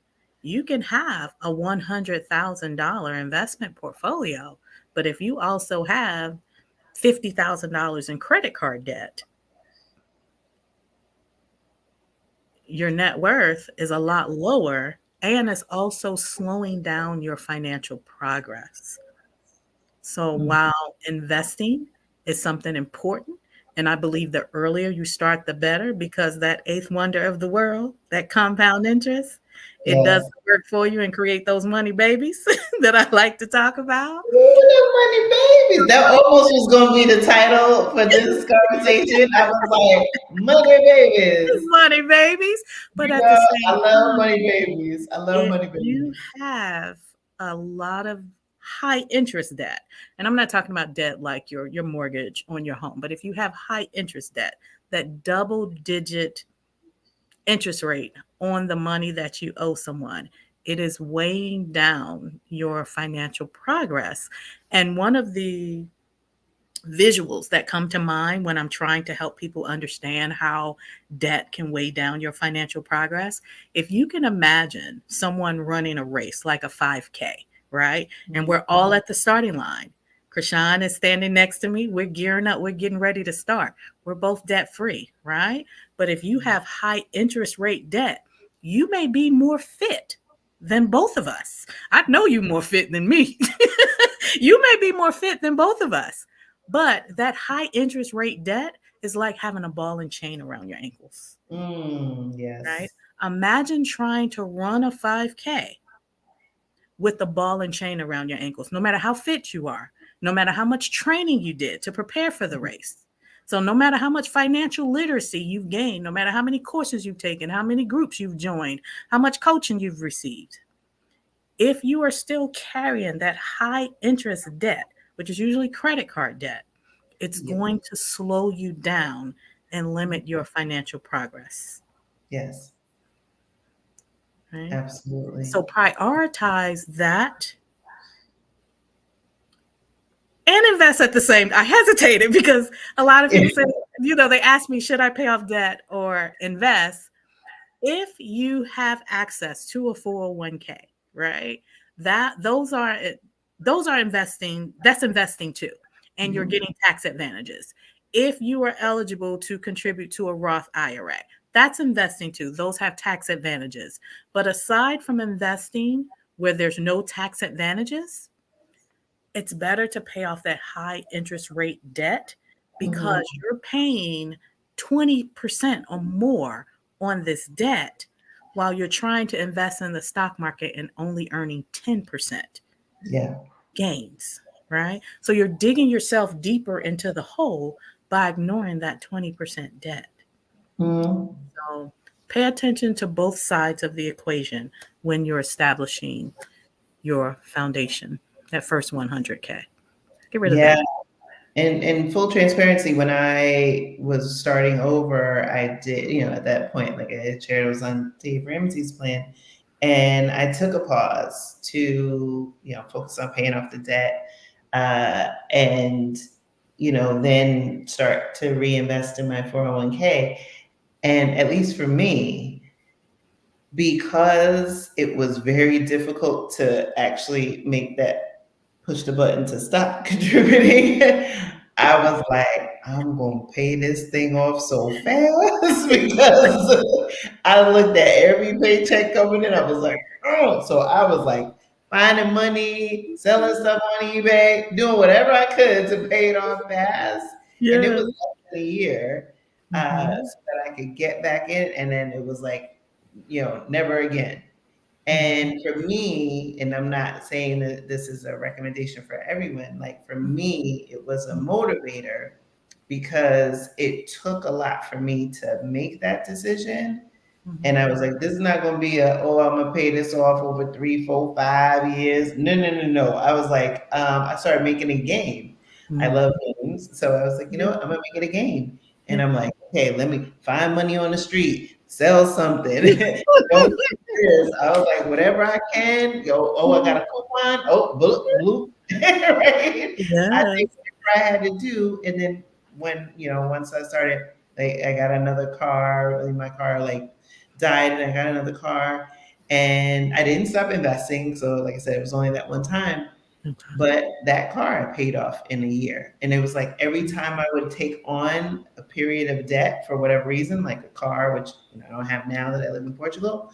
But Mhm. at that time, if it was intentional debt that I was taking on for a specific reason, I would make a game out of paying it down. So it's like, okay, Mhm. oh, I got this. Maybe I could pay this down before some date. And like that car I paid off in a year, and I paid it off right before Mother's Day. So that was my Mother's Day present to myself. And it was just Yeah. like little things that I would do to trick my brain to not be like, oh man, I'm in it, and be like, oh hum about it. Be like, Right. oh, let me make it fun. Right. Yeah, because our society tends to normalize that. Yeah. Right? So when people run up credit card debt, they're like, oh, everybody has that. Oh, it's no big deal. Or when Mhm. people, buy the new car, they're not in a rush to pay it off because it's no big deal. Mhm. Everyone has debt. Let's not be Absolutely. like everyone else. Right? Because Mhm. that Yes. cars are expensive these days. They're like Woo. $500 a month, $600, $700 a month car payment. Can you imagine investing $500 a month for 5 years? The length of Yeah. that car payment? How much Yeah. money you would have? And now car payments are 7 years. And I read this article the other day because even though I've gotten at this level, I still 7 consume that years? financial content. And they said the average car payment in America now is 2,100. Sorry, car insurance, full coverage in the US. The average full coverage annual premium is now 2,100. So you get that new car with that 7 year repayment, I didn't because know car payments were 7 years. Oh now my it's goodness. 7. That tells you how long it's been since I bought a car, right? Yeah, yeah. And then I saw something, the 40-year mortgage. Now they have 40-year mortgages. I'm like, Yeah. I mean, they trying to keep us in these chains. Because as What? long as you're in debt, you got to work. All Exactly. right. You got to work. You can't quit your Yeah. job and go move abroad. No, right? It's like extricating yourself from the system enables you to give a big middle finger to capitalism, right? And that is how, like, you change not only the trajectory of your life, but future generations, right? Because you become, either the first in your family to do that, or if you're still, having children, like you're giving them these experiences. But that's when you start to become very deliberate and intentional. You can literally transform your life and other people's life.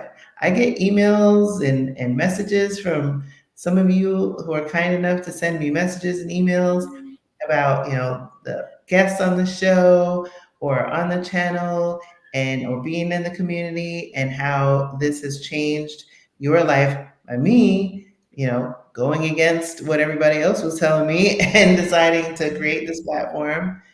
And that is what I want to do with this time that I have left on this earth, right? And Yeah. so I was able to step away from my corporate career and say, you know what, I'm good.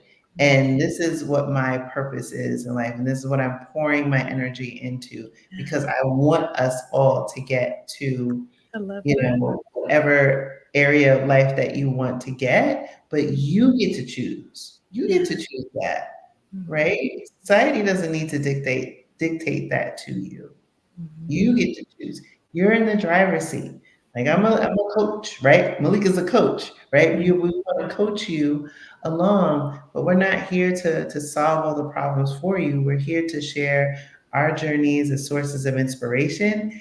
And then again, it requires for you to take inspired action. Inspired action. Yes. One of my, I'm a coach, but I also have a coach. One of my coaches, she uses the word messy action, right? Because Mm, sometimes we fall into that analysis paralysis where we're exploring all of our options. We're doing all the research. We're trying to collect all the information and we still do nothing with that information, right? yes. We take 1,000 courses and we still don't start investing. We watch a bunch of YouTube videos and we still don't start the investment account. We do all the things. My coach says, just take messy action. What's the worst that can happen? Yeah, You just fix it. yeah. But what's worse is inaction. Inaction. Right. Right? What's Yes. worse is inaction. I Yes. said having access to healthy sisters is vital. Yes. Yes. Yeah. And I know we're going to wrap things up very soon What's it? because, Car loans go to 10 years too? Oh my. yes, it's crazy. It's crazy. We're going to take, I have a couple starred, and unfortunately, we won't get to the rest of those. So, hopefully, y'all will have, after this conversation, listen or re listen to Malika's episode on the podcast, subscribe to her channel, and we'll talk a little bit more about some of the great things that she has going on her channel. But for me, it is now Friday because I'm in another part of the world. I forgot. You're what, 5, 6 hours ahead? Oh my goodness, it's late. It is 12:18 a.m. on Mhm. Friday now for me. And if I have any snowball's chance of getting to Pilates tomorrow morning, I'm going to need to get some sleep soon. And you've been drinking too. Well, you know what? The clocks changed. So in Europe, I'm on Western European time. So the clocks changed for us this past Sunday. So when I was going live the past like 4 weeks, I was going on at 9:30 my time. Now I'm back to 10:30. So it's like, ooh, but when it crosses over to the next day, my brain be like, Mm, yeah. So I'm here for you. Whatever questions you want to answer, we can do like a what they call a lightning round, so we yeah, can we'll do these get last up. Yeah. six that I have starred, and then encourage everyone to get in and connect. So, Tanisha, what bank account do you hold your cash reserve? I have mine in a cash account in Vanguard. I hold my cash reserve in multiple places. Some of it is in Vanguard, the settlement account in Vanguard you're talking about. Mhm. Yeah, yeah. I have some of it in Vanguard. And then I also use Charles Schwab. Hmm. And that's because that is a good checking account to have when you're traveling abroad.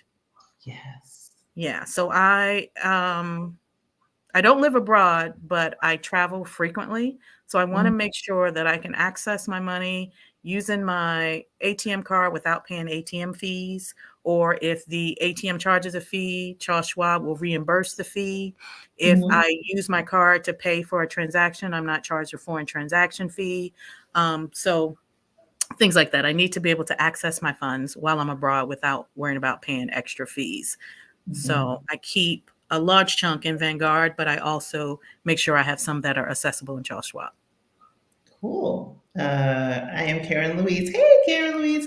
Your thoughts about mega backdoor and backdoor Roth IRAs?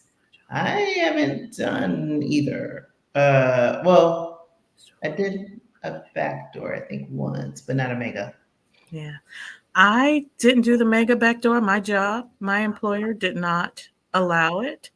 Um, that's that's a question you should ask your tax professional, Mm, because the main thing with the Roth IRA is the money that you're putting in is already taxed. So it depends on what tax bracket you're in. It depends on your tax strategy. It depends on how much you're putting in that mega backdoor. So that's more of a question to discuss with a tax professional, because you'll take a large tax hit when you're converting to a Roth. very true. Very true. Frederica asks, oh, what's your risk tolerance? A good question to ask. Yes, and not for us to answer. It's more of when you're trading the stock market or investing, you need to understand what your risk tolerance is. And also, your timeline can sometimes influence your risk tolerance. So, that's a great point. I think that I have unique thoughts about that. It's not that black and white, because after coaching hundreds of Black women on investing, and some have advanced to my trading program, Mm. you don't really know what your risk tolerance is until you lose money. That's true because there were some points where I look back on it now, and like I said, I don't dwell on it. Where I was like, did I move how much and did what? Whereas I was like, I'm the same person who's like, oh, I got a coupon for that. Did I just move how many times? Right. It's a Noted. good question to ask. And there are ways, things that I help my clients do to help them, determine what their risk tolerance is. But that's really, really surface level. There's nothing Mm. that can compare to real life experience. Yes. And when you lose money, that's when you really learn what your risk tolerance is. And then the course correction you do as a result of that loss, Mm. that is the most accurate reflection of your risk tolerance. Mm. Wow, I love that. Oh my gosh. Okay, okay, okay. All right, all right. So I'm gonna jump to this one. What format is your course? What does she mean by format? Live, Um, recorded. the course itself is pre-recorded. I do have a group coaching program that I coach live, but the course itself is pre-recorded. Oh, cool. Mhm. Can you tell us about index funds or ETF? Yes, those are really good assets to start when you are new to investing. So, index funds, just to make this quick because I sis got to go. Index funds, imagine like a basket of stocks. So, you know how you go to the grocery store and you can buy like a bag of apples, right? But you can also buy a bag of different types of fruit. You can have apples, oranges, pears, all that in one bag. So index funds and ETFs that track the index are kind of like a basket of stock. And all of those companies within that basket are part of that fund, and it tracks the index. And the three major indices in the stock market are the S&P, the NASDAQ, and the Dow Jones. So you can buy index funds that track all of the companies that are in one of those indices.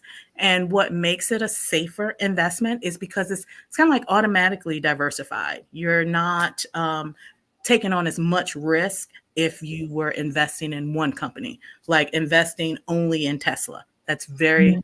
highly volatile, very high risk. But if you invested in an ETF or an index fund that had Tesla in it, you can still get access to shares of Tesla, but you're not assuming all of the volatility and all of the risk because there's other companies in that basket as Yes. well. Hope Love that it. is. All right. And no one, what's your favorite investment vehicle? My favorite investment vehicle is the Roth IRA. I love the Roth. I preach the Roth. I recommend the Roth because all the earnings grow tax free. So Yeah. imagine for 5, 10, 20 years, you're contributing to your Roth, and that magical eighth wonder of the world does its work, and your contributions double or triple Mm-hmm. all of that money when you are 59 and a half and you can withdraw it. You withdraw it tax free. All you. All you. It's all tax free. So, Mhm. one of the essential parts of building wealth is not just making the money or growing the money. You also need a strategy to keep the money. Yes. And wealthy people ain't giving their money to Uncle Sam. No. No, ma'am. No. I love the Roth IRA because your earnings Mhm. grow tax free. Yeah, I agree. And one that I will add Okay. is that came late into the journey was an HSA. I was fortunate enough. Oh, yes. That one. Yeah, that one I would say is now my next fave. Right? Yes. Yes. And I actually agree with you 100% without a doubt. Okay. The only reason why I didn't mention that is because that has the eligibility requirement Yes, first. Like exactly. anyone can access a Roth IRA, but you have to Yeah. have a high yield, not high yield, high deductible health plan in order to be Yes. eligible to contribute to a health savings account. Correct. Yeah. Yes. And not every employer offers that. It just so happened that towards the tail end of my journey, that my employer at the time had offered it, and I threw as much money as I could, right, legally, Beautiful, right? because there were, other investments like the Roth was not available to me because of my income. So, I had to think about other ways in which I could put money away. So, for anyone who that might apply to, I think that is great because an HSA, a health savings account, is triple tax advantaged, where you're not paying it as it goes in, you're not paying it as it grows, and you're not paying taxes on it when you withdraw. So it has triple benefits. Triple benefits. Yes. Yes. As long Mhm. as you're withdrawing it for qualified health expenses. Medical expenses, Yeah. yes. But after you turn 65, you can withdraw it for any reason. It doesn't have to be qualified medical Yes. expenses, but then it's treated like a traditional IRA. Ah, okay. Okay. Oh, okay. Got it. Got it. Got it. Interesting. So Yeah. yeah, I am a fan of it. I've got money sitting there. I scanned my medical receipts before Yeah. I left. Because I was like, just in case I gotta tap into this one, I need to be ready, have it all in the cloud. Yes, I got a folder specifically for medical receipts. Got my nomenclature, the Yes, date, what it was for, the yeah. doctor. Yeah. It's like, wow, give me my money. Tax Yeah, because free, it baby. becomes Tax like free. a second emergency fund, right? Mhm. Yes, Yeah. it's so powerful. It's so powerful, and that is why, like I said, especially I'm so grateful that this is Financial Literacy Month, and that we are dedicating the entire month to conversations like this. I am so thrilled that we could have this conversation, and I want to reiterate to the folks, if you could be so kind, Malika, to tell people how to get plugged in with you, how to get tuned into your universe so they can make them money babies. Yes, yes. I am Money Coach Malika on all platforms, on Instagram, on Facebook, on the other that shall not be named. I'm not active over there, so No, on YouTube. I'm most active on YouTube. I go live on Friday nights at 7 p.m. Eastern. So if you come over to join my financial besties, I look forward to meeting you and talking to Yeah. you more. Yes. Woohoo! Love it, love it, love it. So, y'all, like as soon as this live is over, if you're not subscribed to our channel, head on over there, hit the like button on some videos, hit the alerts, the little bell, so you can get notified when she goes live. I hope you're at least subscribed to this channel with the little notification bell so you get the notifications.